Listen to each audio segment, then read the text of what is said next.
This is Jim Hendershot again with lecture number 25, which is the next lecture in our series on reluctance synchronous machines. And in this one, we're going to discuss the design aspects of the rotor to achieve saliency that's necessary to get some power density out of this type of machine. The initial assumptions are that we're going to use a stator for the RSM design with our new rotor, with the rotor design we're going to design, that is the same as those used for induction motors. I didn't mention two-pole here. I probably should have mentioned two-pole. I think two-pole reluctance synchronous motors are viable as well. Certainly 4 and 6. I'm not sure about 8-pole, but if 8 poles are considered, you certainly would use the same induction motor stator. It's expected that the rotor to stator air gaps will be identical or similar to induction machines, and they're to be controlled and driven with software modified 3-phase inverters from induction machines. And as we've seen from the last tutorial, through the work done by University of Wisconsin under Tom Lippo, the successful RSM designs are going to have an inductance ratio of 5, 6, 7, or even higher, because the power factor should be at least 0.8 to be successful. And finally, the rotor construction must be more robust than some of those in the past, so that it will withstand the rigors of motoring and be stable at higher RPMs. They continue with the guidelines. The saliency must be optimized, as we keep saying, to maximize the inductance ratio, and it can be laminated axially or radially. And this saliency is produced by flux guides and flux carriers and flux barriers, and we have to maximize this saliency ratio, and the torque and output power proportional to that. And so to compete with the other motor technologies, the ratio has to be 6, 7, 8. And that's a repeat of the last slide, actually. The use of the use of flux carriers and barriers as flux guides to improve saliency and inductance ratio of the circuit.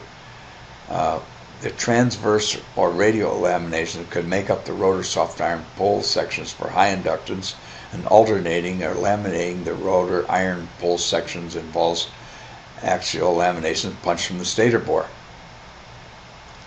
Optimizing the number of flux guides and thickness ratio and shaping of the flux guides, and minimize the number of flux carrier support webs, which reduces the inductance. So here's an example of a machine with too big of an air gap, of course, and we see laminated down the length of the shaft, and with alternate layers of the flux barriers and carriers. So our pole is here, that's the direct axis, and in between two poles is the quadrature axis. Shaft can be magnetic or non-magnetic, and we want to achieve a high saliency ratio. We've seen these two pictures before. This is all repetition. Now here's an example of some research work that's been done on trying to determine the number of flux carriers, or flux guides is what this acronym stands for, and they started with 1. Here's one flux guide with not an optimum channel. So here's one flux guide with a channel. Here's a flux guide with no channel.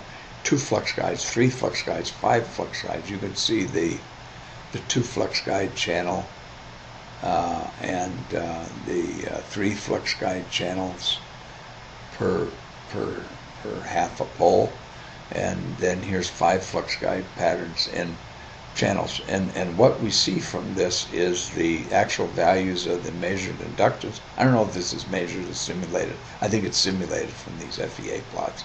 And so the ratios come out to be very low to medium, still not good enough, but it seems to me that probably a two-pole machine could be, these are all two-pole machines, by the way. It seems like a two-pole machine could be optimized to get a pretty high inductance ratio.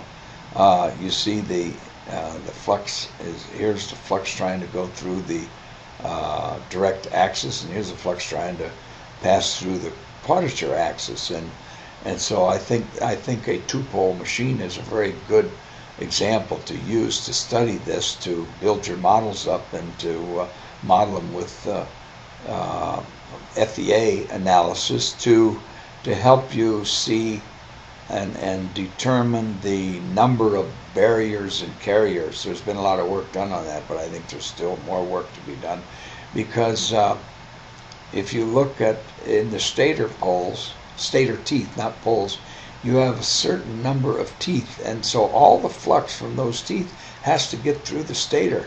You can't have some of them be blocked by flux barriers. That's not going to give you a very high, and to have the highest inductance in the direct axis, which is what you want, you have to be able to provide carriers in the rotor that will carry all the flux. You don't want to introduce any air in the circuit right at the air gap. So there's work that needs to be done and has been done on determining the number of these flux carriers to carry the flux, and it's going to be different probably from a 24 slot lam versus a 12 slot lam, the same diameter, because the tooth widths are different and the air or the slot openings in the stator are different. So as the rotor rotates, you want to make sure that the maximum number of flux carriers in the air gap of the rotor are passing directly over slot openings, or not slot openings, but tooth widths in the stator. Here's some examples of some more work that's been done. This is the ABB machine. This is the ABB machine. And this professor of electrical engineering at a university in Czechoslovakia has done a lot of work on these machines. She's built laminations that are laminated like this, but these are the ones that she finds the highest inductance ratios on. And by one of the earlier examples, if they're round like this, like Tim Miller's at University of Glasgow, the tooling is different for every one of these carriers. Whereas if you do it like this, you possibly, these are all the same included angle. So it seems to me it would be possible to bend all these in the same die, and so that you'd have the same corner radius in all these, and they would nest together and give, that would increase your saliency, I believe, in the Q axis. And of course, this is non-magnetic here, so here's your alternate pieces of carrier and barrier. I think this yields much higher ratio than this design here. This is a blown up view, so you see the flux is gonna go right through here. There's steel right through there in this because of those until they short out. Now these are going to short out as well. This professor, here's her reference and her graduate students in Czechoslovakia, and you see she's done a lot of work on trying to optimize and calculate the effects of the ratio or the proportions of the barriers and the carriers. But we have some good data coming up on that. Here's the comparison of the radius type versus the B type. I think this type is much easier to manufacture than that type. You'll notice all the radiuses here are, each one has got a different radius, but I don't think that it has to be made that way. I think it can be made, if you make them all the same radius, they're going to nest in each other as well, I believe. You just have a lot of air in here, but you want a lot of air in here, it seems to me. This is a this plot that we showed in the last lecture of the power factor versus the saliency ratio. Here's the saliency ratio here. Here's the power factor. And of course, to get a power factor of 0.8 or higher, we have to have a saliency ratio of 7 or higher. 7 to 10 gives you a power factor of 0.8 to 1. Well, no, not 1. No, 0.8 to a little less than 0.9. So I guess this is a point of diminishing return. I believe that's what this shows us. You're not gaining much by going to the trouble to increase the saliency ratio beyond about this. This looks like the theoretical limit is probably just under 0.9, but it's not a practical limit. This is a practical limit. This is a study that the Czechoslovakia University did on saturation factors versus inverter voltages, which is useful, and those factors have been plotted as a function of voltage.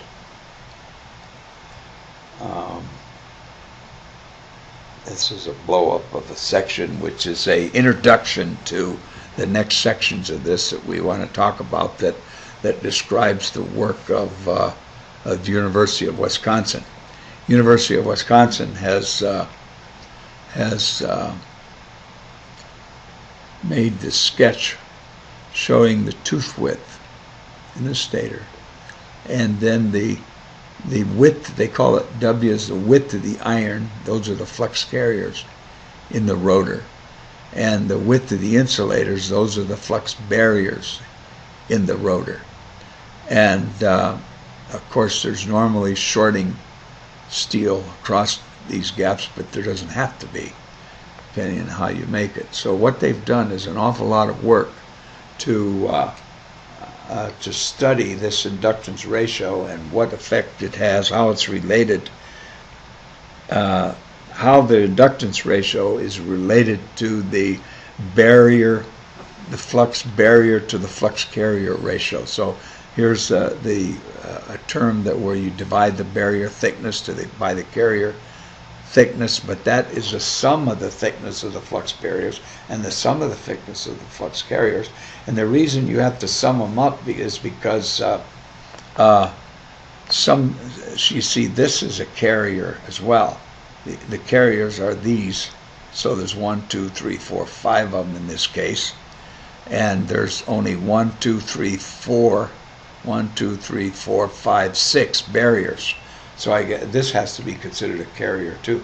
So it's the sum of all these pieces of steel, 2 of those, 2 of those, 2 of those, 1 of those, and 1 of those, 1 of those, or 2 of those, 2 of those, 2 of those. So it's a sum. Now, think about that. If the ratio is 0, that means the rotor's solid. If it's 1, that means the barriers and the carriers are equal thickness. So here's another plot based on the work that they did. Gary Horst, and the professors at graduate students under the direction of Tom Lippo. We've already seen this. That's right. We've already studied this a couple times. This is a saliency ratio plotted as a function of the thickness of. No, we haven't studied this. The thickness of the barrier and carrier.